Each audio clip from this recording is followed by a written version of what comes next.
Cher bien-aimé, c'est encore avec une grande joie. En plus de ça, je vous le promets, c'est vrai. C'est pas juste pour vous donner des petites paroles comme ça gentilles. Je vous retrouve avec une véritable joie intérieure. Le sentiment de faire ce que je dois faire, pour ce qui me concerne. Donc je vous retrouve pour cette vidéo numéro 37. Sans m'éloigner guère beaucoup du contenu de la précédente, de cet esprit de résistance. Et cette vidéo numéro 37, eh bien, j'ai eu envie de m'en servir pour vous entraîner dans une réflexion concernant les temps dans lesquels nous sommes, à savoir, est-ce que nous sommes, sommes-nous, c'est là le titre de cette vidéo, sommes-nous dans des temps ordinaires? Ou, si vous le voulez, en matière de description, je vais me livrer à un petit état des lieux actuel du monde et des croyants. Alors, sans plus attendre, la crise actuelle, frères et sœurs, est-elle une de plus? Oui, parce que la vie du monde est une suite de crises, comme tout un chacun peut le savoir. Non, parce que néanmoins, parce qu'elle contient des éléments nouveaux encore pas vus. Premièrement, ce blocage de l'économie mondiale que l'on a vu avec cette histoire de virus. Deuxièmement, cette planète entière masquée, incroyable. Troisièmement, le monde industriel et sociétal complètement à l'arrêt. Quatrièmement, la convocation, on peut appeler ça une convocation mondiale et médiatiquement mondiale pour cette vaccination. Et puis cinquièmement, pour la première fois, on a été témoin, disons, de menaces officielles pour les réfractaires à cette vaccination de ne plus pouvoir accéder aux centres commerciaux. Donc, ça a pu, pour nous, enfants de Dieu qui connaissons un peu les Écritures, nous faire penser à ce passage d'Apocalypse 13 où il est parlé de ne plus la marque de la bête et de ne plus pouvoir acheter si nous ne l'avons pas. J'en profite pour ouvrir ma Bible sur justement ce passage d'Apocalypse 13. Voilà. Alors, faut dire que cette crise et d'autres ont généré la volonté des autorités de se trouver les moyens de contrôler chaque individu de la nation. Voilà, cette crise et d'autres avant, mais ont suscité l'idée chez les autorités de nous contrôler tous individuellement dans la nation, pour ne parler que de la France, mais la France évidemment n'est pas seule dans son cas, très loin de là, et aussi contrôler chaque courant d'influence, comme en Chine. Comme en Chine. Alors, l'un des symptômes de cette crise et des crises actuelles, mais celle-ci encore plus, c'est la foi des individus dans la société, des individus en l'avenir, la foi en l'avenir, qui disparaît à grande vitesse. Ouais. Euh, les jeunes n'y croient plus. La perspective de la vie viable sur la Terre diminue et nous voyons d'ailleurs nos amis les milliardaires se défouler en essayant d'ouvrir des chemins vers l'espace, la Lune, Mars et compagnie. Voilà. Ça devient de plus en plus une possibilité d'aller vivre ailleurs que sur la Terre. Alors ça, c'est quand même un signe assez nouveau qu'on n'avait jamais vu jusqu'à présent. Et puis, je mentionnerai aussi la dictature LGBT qui s'affirme de plus en plus. Voilà, c'est une dictature et qui restreint la liberté des églises dans le comportement vis-à-vis des gens qui euh, sont concernés par cette mouvance mondialiste LGBT et dans la liberté de prêcher le message. Dire aujourd'hui pour un pasteur, un responsable spirituel dans son église où il y a un certain nombre de personnes, ce que la Bible dit de l'homosexualité et autres catégories de semblables, devient de plus en plus compliqué, pour ne pas dire dangereux. Voilà. Alors, il y a aussi les cerveaux de Davos qui nous préparent ce qu'on appelle de plus en plus, et c'est une expression qui va être connue mondialement aussi de plus en plus, qui nous prépare la grande réinitialisation. J'ai d'ailleurs acheté le livre La grande réinitialisation, trouvable pour 15 € sur Amazon. Je ne veux pas en faire publicité, loin de là, mais je veux savoir de quoi parle ce livre, qui d'ailleurs, sur le plan économique et sociétal, est très technique. Alors, cette grande réinitialisation de nos cerveaux de Davos, Klaus Schwab, Thierry Malray et beaucoup d'autres, eh bien, ce livre est une espèce de Bible pour leur projet, qui est un projet, je peux vous le dire comme ça, vraiment, sans prendre plus de circonvolutions, est un projet démoniaque. Démoniaque. Et je vous citerai aussi ce mois de juillet 2021, où j'ai été impressionné par toutes les catastrophes naturelles de grande ampleur, notamment en Chine, en Allemagne, en Belgique, en Turquie, en Iran, en Inde, je reprends mon souffle, en Autriche, en Suisse, un petit peu moins de grande ampleur, en Italie, en Pologne, aux USA, en Grande-Bretagne, au Nigeria, au Japon, au Luxembourg, en République tchèque, au Canada et à Oman. Je doute seulement fort que cette liste soit absolument complète. J'ai essayé de relever toutes les catastrophes qui ont eu lieu dans le monde, rien que dans ce mois de juillet 2021. Donc, vous avez là à peu près une vingtaine de pays où il y a eu des catastrophes de grande ampleur, du type de ce qui s'est passé en Allemagne. Mais ça s'est passé aussi au Japon, en Chine, etc. Et sans vous parler de ce qui s'est passé au mois de juin, en Crimée, ailleurs, etc. etc. Ouais, vous avez Jésus, effectivement, qui dit dans l'évangile de Luc, au chapitre 21 et au verset 11, qu'il y aura par endroits des phénomènes terribles. Il cite un certain nombre d'éléments, mais entre autres, il mentionne des phénomènes terribles. Alors ça, c'est vraiment en quelques lignes et quelques instants, vraiment un brossage de l'état actuel du monde. Vraiment, c'est ultra rapide. Dans le peuple de Dieu, après beaucoup de sujets de division observés dans l'histoire ancienne et récente, une nouvelle fracture s'installe, on le constate, notamment pour la circonstance entre les pros et les anti-vaccins. Je connais pas mal de monde, frères et sœurs me disent, il y a malaise dans l'église, dans mon église, et puis etc., dans beaucoup d'églises.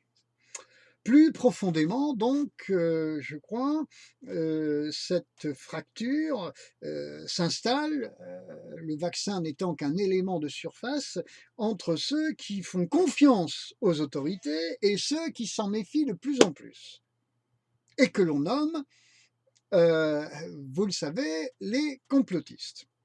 Alors, personnellement, je ne vais pas faire mystère du fait que je m'inscris obligatoirement, dirais-je, et raisonnablement, ajouterais-je, dans la deuxième catégorie, celle qui se méfie des autorités pour la raison suivante. Eh bien, Apocalypse 13, ma Bible est ouverte sur Apocalypse 13, parle de la bête qui monte de la mer et de celle qui monte de la terre.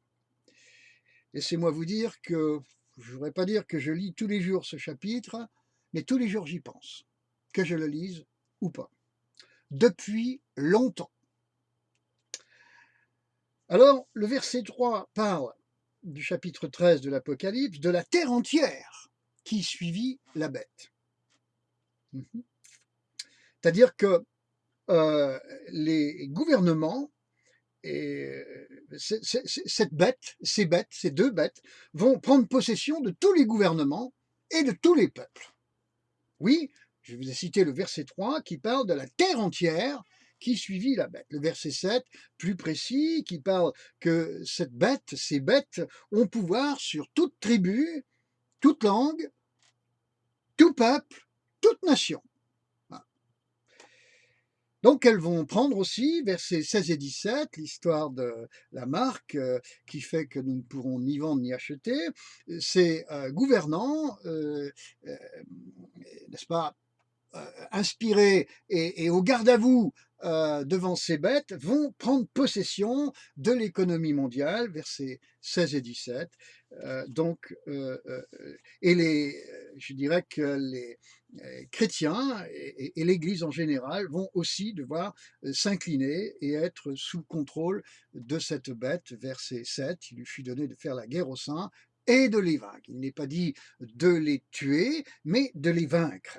Donc, on voit que même l'Église et l'ensemble du corps des croyants vont se trouver sous le contrôle de la bête, de ces bêtes, donc les peuples, les gouvernements et aussi malheureusement le peuple de Dieu. Donc moi ça me suffit, si vous voulez, pour d'ores et déjà me méfier au plus haut point de nos gouvernants, étant entendu quand même que le gouvernement de la France est spirituellement parlant, extrêmement sensible à ce qui émane de Davos, en Suisse, c'est-à-dire le Forum économique mondial. Voilà.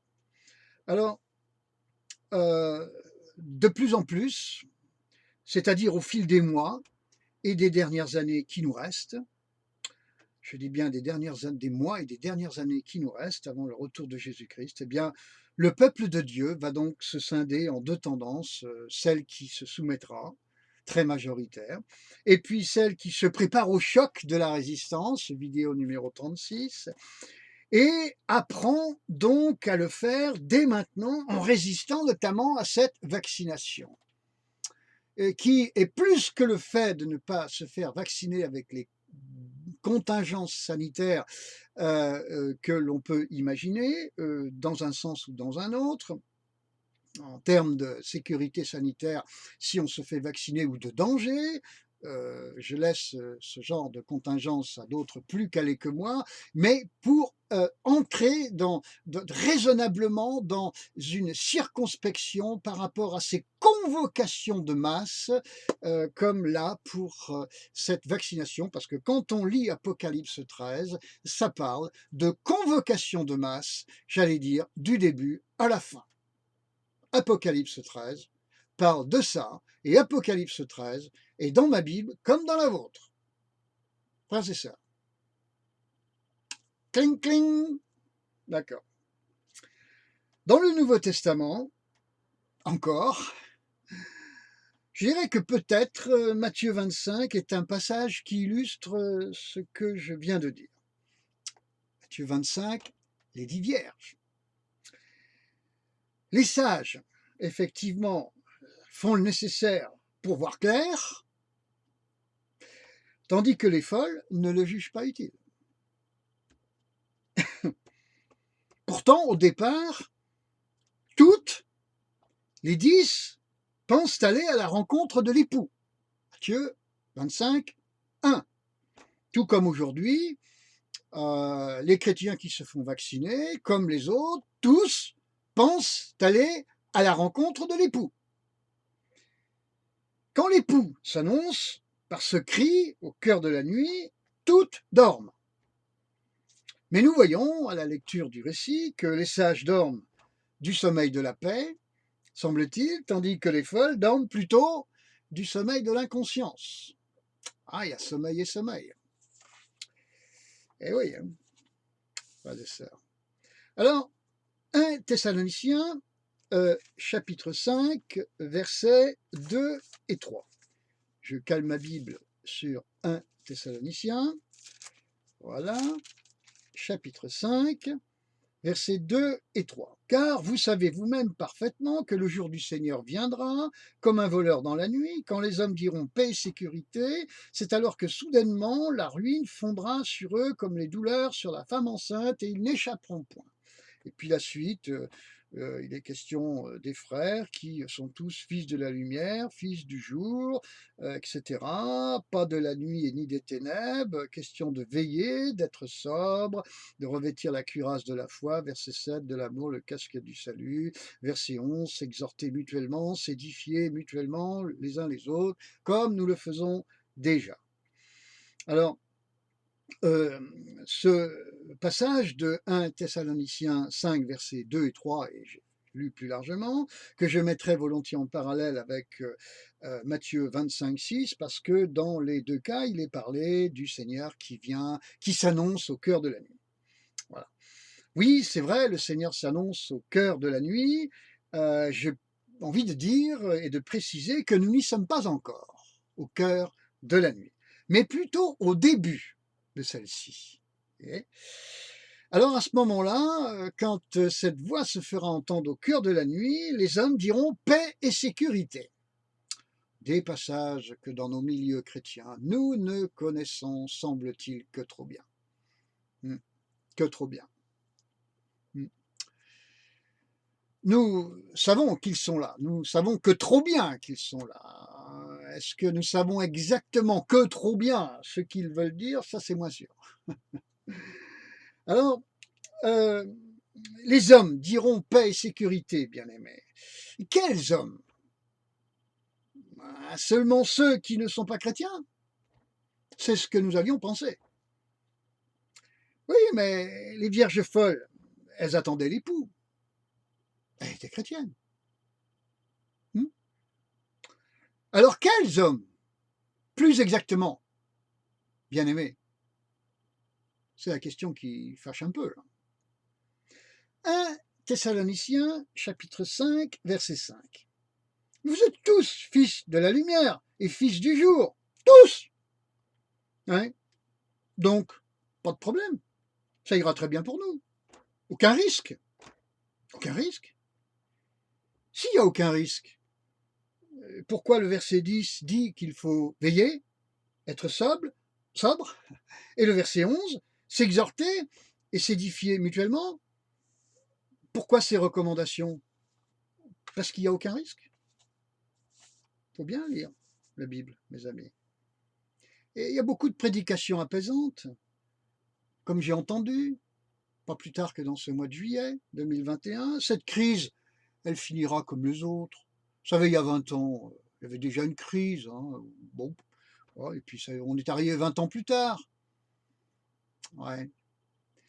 C'est pas parce qu'on a eu des crises pendant toute l'histoire de l'humanité, loin dans le temps et tout récemment, euh, que on n'avance pas dans l'histoire de l'humanité et que conformément à ce que nous dit la Bible, nous avançons vers le retour de Jésus-Christ et que et forcément, il y a un moment donné, il y a une crise, ça va être la dernière. Alors oui, je suis d'accord avec un certain pasteur de l'Est de la France. Oui, cette crise, peut-être, prendra-t-elle fin. Mais enfin, depuis 2, 3, 4 ans, on en a vu des crises, crise sur crise. J'ai presque envie de dire que les gilets jaunes, c'était presque amusant à côté de ce qui a suivi, vous comprenez? Et celle qui suivra après la crise présente, elle ressemblera à quoi? On peut se le demander. C'est bien mignon de dire cette crise, elle finira. Mais nous vivons crise après crise. Et ça, d'ici le retour de Jésus-Christ, ça ne finira pas. Alors, cette crise finira comme les autres. Et puis, surtout, nous serons enlevés avant la grande tribulation. Seigneur Dieu Tout-Puissant. Heureusement. Oui. Mais Matthieu 25, verset 12. Qu'est-ce qu'on fait des vierges folles qui ratent le ciel?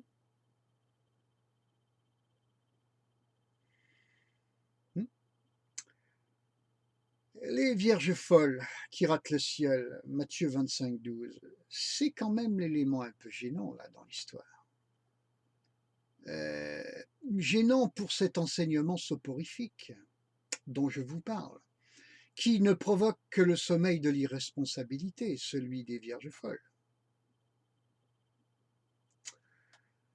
Alors, au-delà des contingences sanitaires et à propos de la vaccination, nous n'avons pas compris, frères et sœurs, le plan démoniaque et rampant qui se trame derrière tout cela. Nous n'avons pas compris. En conclusion, pour être une vierge sage, je ne vois qu'une seule solution. J'en remets mes cheveux en place. Je ne vois qu'une seule solution, frères et sœurs. Ouais. C'est justement être résolument sous l'emprise du Saint-Esprit. L'emprise du Saint-Esprit. Vidéo numéro 35. Beaucoup moins regardée que la vidéo numéro 36. Oui, parce que je constate que la personne de Dieu, celle du Saint-Esprit, les sujets bibliques et la parole de Dieu n'intéressent que bien peu les croyants. J'aurais presque la tentation de dire que découvrir la personne de Dieu, celle du Saint-Esprit, creuser dans la parole de Dieu, ça motive pas beaucoup les chrétiens. Et j'irais presque jusqu'à dire ils s'en fichent à moitié, voire plus qu'à moitié, les enfants de Dieu, malheureusement. Oui, je constate, au niveau de l'écoute que j'ai sur un sujet ou sur un autre, selon ce que je développe, que les sujets de société intéressent beaucoup plus que les sujets sur la personne de Dieu, Père, Fils et Saint-Esprit, et sur des sujets profondément bibliques, etc. Alors ainsi, bien-aimés, est-ce que c'est là le signe que nous nous dirigeons massivement vers l'état de vierge sage? Non, je le crains. Malheureusement, non. Alors j'ai un conseil à vous donner, frères et sœurs. Cherchez le Seigneur, qui est l'Esprit. Beaucoup plus que les sujets de société, frères et sœurs. Nous ne sommes pas de la terre, nous sommes du ciel. Nous ne sommes qu'étrangers et voyageurs sur cette terre, en transit, des Hébreux. Même si nous n'avons pas de racines juives, on l'est par la nouvelle alliance. Préparons-nous au ciel. Et de là-haut, Philippiens chapitre 3, verset 20, nous attendons son retour. Je ne cesse de le dire.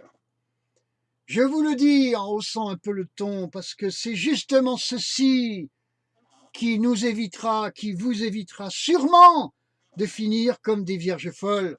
Matthieu, chapitre 25, verset 12.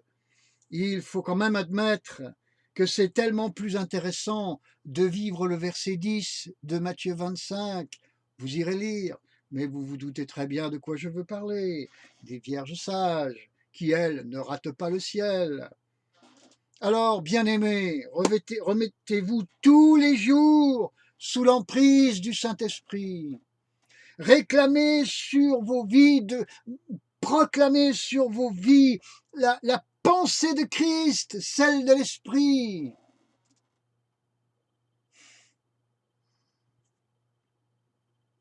La pensée de l'Esprit, l'emprise du Saint-Esprit, pour que vous puissiez vous servir de la lampe correctement, comme les vierges sages le firent.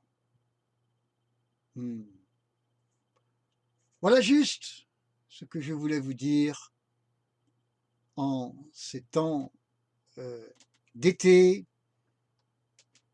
où nous sommes bien entendu tentés de faire un peu la sieste, et moi aussi, mais faisons la sieste comme les vierges sages, mes amis, dans le sommeil de la paix, qui ne s'alarme pas. Nous sommes des gens qui ne nous alarmons pas, mais qui prenons nos responsabilités sans s'alarmer, mais nous prenons nos responsabilités et nous appelons sur nos vies, oui, je l'ai dit, l'emprise du Saint-Esprit, la pensée de Christ et l'esprit de la prophétie. Ah, les murs sont hauts dans nos églises, mes amis. Et je ne sais pas si il y a là un facteur de vue au loin. Ta parole est une lampe à mes pieds, amen. C'est bien d'être éclairé au bout de mes pieds, mais aussi une lampe sur mon sentier. C'est très bien aussi d'être éclairé au loin et pas simplement au bout de mes pieds. Frères et sœurs, soyons raisonnables. Soyons raisonnables. D'une onction raisonnable qui vient d'en haut, et non pas celle qui vient d'en bas. Mais je ne vous le cache pas, beaucoup d'appelés, mais peu d'élus, a dit Jésus. Oui, il a ajouté, ne crains pas, petit troupeau. Quand il dit petit troupeau, je ne sais pas exactement de quoi il parle. Je n'ai même pas envie d'essayer de le savoir. Ça pourrait être un peu trop rude comme réponse. Mais serrons-nous auprès du Seigneur. Il est comme une poule qui rassemble ses poussins. Amen. Je te désire, Saint-Esprit. Je désire ton emprise. Seigneur Jésus-Christ, quelle est ta pensée en toutes ces choses? Révèle-nous, s'il te plaît, ta pensée. Nous nous humilions devant toi. Accorde-nous l'onction de l'esprit de la prophétie. Qu'il en soit ainsi, et que le Seigneur vous bénisse abondamment, abondamment. Juste, priez ainsi, bien-aimés, et prenez toutes les responsabilités qui vous incombent, avec paix, sans vous alarmer. Au nom de Jésus-Christ, je vous embrasse, je vous bénis, et je vous bénis que l'emprise du Saint-Esprit se fasse sur vous et moi, que la pensée de Christ soit notre quête et l'esprit de la prophétie une onction que l'on recherche. À bientôt. Je vous fais un dernier gros câlin, un dernier bisou. À bientôt, frères et sœurs. Soyez bénis.